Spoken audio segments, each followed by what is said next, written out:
डोंबिवलीत मोठ्या ड्रग्ज रॅकेटचा पर्दाफाश करण्यात पोलिसांना यश आले. परिमंडळ 3च्या डीसीपी स्क्वॉडने ही मोठी कारवाई केली असून तब्बल 2,16,00,000 रुपयांचा मुद्देमाल जप्त करण्यात आलाय. डोंबिवलीतील पलावा परिसरातून एमडी ड्रग्ज आणि कोकेन विक्री करणाऱ्या तिघांना अटक करण्यात आली आहे. आरोपींपैकी एक नायजेरियन नागरिक असून उर्वरित दोघे अंबरनाथ येथील रहिवासी आहेत. या कारवाईत पोलिसांनी एमडी ड्रग्ज, कोकेन आणि इतर साहित्य असा एकूण 2,16,00,000 रुपयांचा मुद्देमाल जप्त केलाय. ही कारवाई डीसीपी स्क्वॉड परिमंडळ 3साठी मोठे यश मानले जात आहे. या रॅकेटमागे आणखी कोणाचा हात आहे का याचा तपास सध्या सुरू असून पोलिसांकडून पुढील चौकशी सुरू आहे.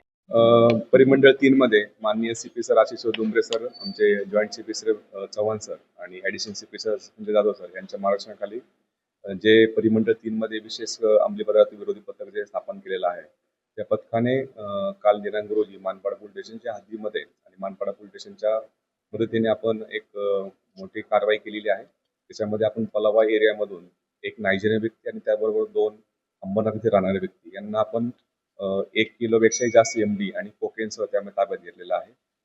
त्यामध्ये आपण आतापर्यंत एक नायजेरियन व्यक्ती त्याचं वय 36 आहे, त्या ताब्यात घेतलेला आहे. दुसरा जो आहे तो अविनाश सदरला, हा राहणारा अंबरनाथचा आहे. आणि तिसरा व्यक्ती जो आहे गजेंद्र नायडू. या 3 व्यक्ती त्या ठिकाणी एका ॲक्टिवावरती हा माल विकत घेण्याकरता त्या ठिकाणी आलेला असता आमच्या टीमने, त्यामध्ये API गायकवाड आणि संपूर्ण टीमने त्यांना पकडलं. त्याच्यामध्ये आपल्याला टोटल त्यांच्याकडे 1 किलोपेक्षाही जास्त एमडी, त्याची किंमत 2,80,000 रुपये आहे आणि 15 ग्रॅम कोकेन याची किंमत 15 लाखापेक्षाही जास्त आहे. असा एकूण 2,16,62,000 इतका मुद्देमाल त्या 3 आरोपीच्याकडून आपण जप्त केलेला आहे. त्या तिन्ही आरोपींना आता आपण अटक केलेली आहे आणि सध्या त्या तिन्ही आरोपींना 17 तारखेपर्यंत पोलीस रिमांड त्यामध्ये दिलेली आहे. त्याच्यामध्ये जी अंमली पदार्थ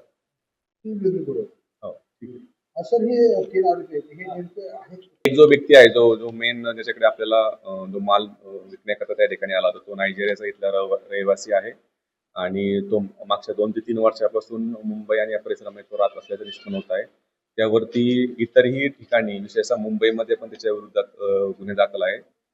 इतरही त्याबद्दलची जी आहे त्याची पासपोर्ट व्हेरिफिकेशन आणि तो कशा करता किती दिवसापासून आपल्या पलावा एरियामध्ये राहत होता याबद्दलची आमची चौकशी सुरू आहे.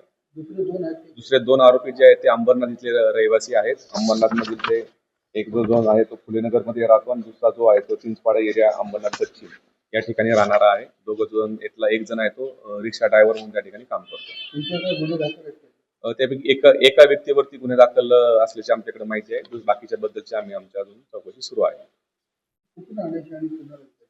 त्याबद्दल आमची आता ज्या नायजेरियन व्यक्तीकडून आणि आपण जे कोकेन आणि हे जप्त केलेलं आहे एमडी, तर त्या नायजेरियन व्यक्तीकडून हे कोकेन आणि एमडी जे आहे ते सप्लाय होतो असं प्राथमिक माहिती आहे. आणि हे जो अंबरनाथ येथील 2 आरोपी जे आहेत ते हा पूर्णपणे माल हा त्या एरियामध्ये जाऊन त्या ठिकाणी ते सप्लाय करायचं निष्पन्न होत आहे. आमच्या अजूनही 2 पथक जे आहेत त्या इतरही आरोपींच्या पाठीमाग आहेत की ज्या माल आणणारे आणि विकणारे या व्यतिरिक्त अजून याच्यामध्ये कोण सहभागी आहे त्याविषयीचा आमचा तपास सुरू आहे.